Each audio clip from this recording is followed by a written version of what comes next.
India आप तक समाचार, कड़वा लेकिन सच। जळगाव जिल्ह्यातील पाचोरा नगर परिषद निवडणुकीत आता थेट सामना रंगणारे शिवसेना शिंदे गट विरुद्ध भाजप।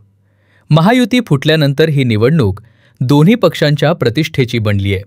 शिवसेना शिंदे गटाचे आमदार किशोर पाटील यांनी राज्यात सर्वात प्रथम स्वबळावर निवडणूक लढवण्याचा निर्णय घेतला आणि त्यानंतर त्यांच्या पत्नी सुनीता पाटील यांनी आज पाचोरा शहरात जोरदार शक्तीप्रदर्शन करत नगराध्यक्षपदाचा उमेदवारी अर्ज दाखल केला।